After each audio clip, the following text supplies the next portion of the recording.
This is Travis Ryan from Decapitation, and you're watching Richard Metal Fan. Hey everyone, it's Richard Metal Fan here, bringing you guys an old school album review.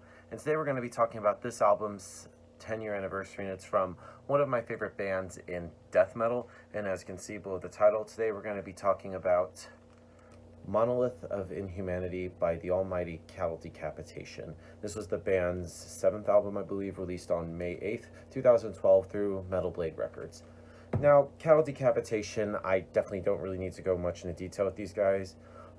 Death metal band from San Diego, California, been around since the late 90s. One of my favorite bands. I know they originally started out as kind of like a gore grind, kind of death grind band, but over time they've evolved into kind of a just death metal band, but especially with their more recent albums, like this album, I feel like is compared to like their previous album, Harvest for It. This album is a game changer, pretty much the album that really got me into this band.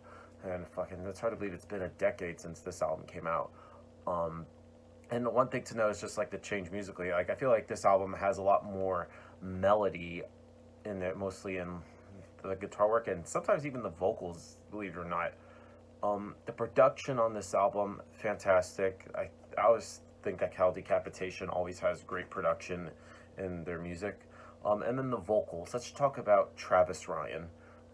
In my honest opinion, one of the best death metal vocalists ever. Like, period. Like, I don't even know how he does it. He does kind of like those. I remember watching one of my favorite YouTubers, Infidel Amsterdam, describe it as kind of like witchy vocals. And it's like harsher vocals, but also doing a little bit of like cleans in there. It's like, I'm gonna do a shitty impression of it, giving like, I'm living, please.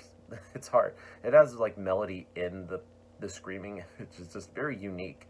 And I think that's one thing I love about Travis Ryan's vocals. He always has a unique vocal style. The guitar work on this album is tight. Josh Elmore comes up with some really sick riffs. The bass playing on this album is pretty audible from former bassist Derek Ingham. I can never pronounce his name. And the bass is definitely heard well. And drumming wise, Dave McGraw comes up with some sick drum patterns on this album. So without further ado, let's dive into this album track by track. Now, starting things off is the Carpenter Stampede. Now, right from the get-go, it just begins by just crashing the gates of all worlds. There's just a heavy, crushing, doom-inspired riff, and then it rides the resulting tidal wave into the dirge of humanity. It's just crashing down and just brutally grinding them. And I think it's a great way to just kick off this album with just a very strong force. Then we move on to Dead Set on Suicide. Now, this pretty much channels, right from the get-go, just pure grindcore, and then it just goes into something completely strange, which it's a really good song. And then another one of my favorite songs on here is called A Living, Breathing Piece of Defecating Meat.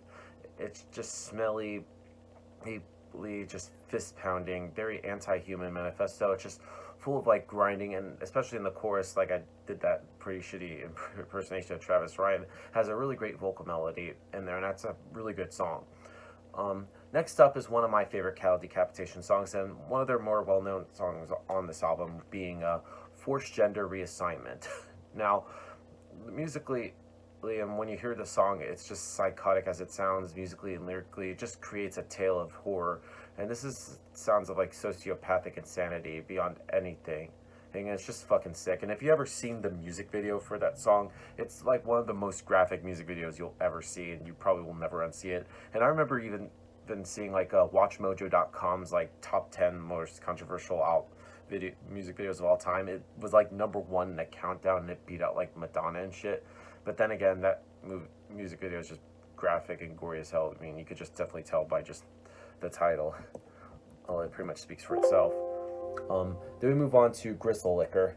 Now, this song, just a hell of a title. It's just cannibalistic nightmare, just filled with like sick leads. It taking turns with like slamming you with riffs and then grinding you with some just sick drums. And then we get to the next song on the album, which is called Projectile Ovulation.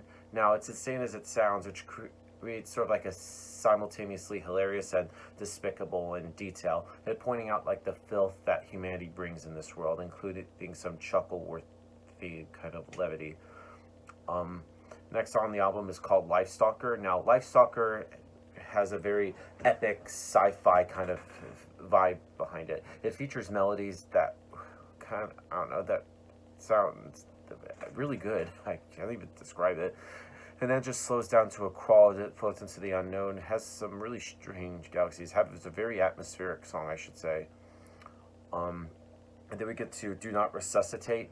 Now, this pretty much helps alleviate that gut-wrapping compulsion, and it just, like a little thing that just goes into Your Disposal. Now, Your Disposal right here shows the band changing things up a bit, providing a mostly melodic track for the first time on this album, and the chorus in here is the highest point of here. Just a blistering black metal sound with more like a triumphant melody put onto it, which is pretty good. And then we get to the Monolith, which is a very eerie intro, which then leads into the next song, which is the final song on the album, called Kingdom of Tyrants. Now, it's just a looming song just draped in skulls and organs, and I feel like the character that Travis Ryan's vocals evoke stands on a peak, dealing with the scalding death of the scarred wasteland.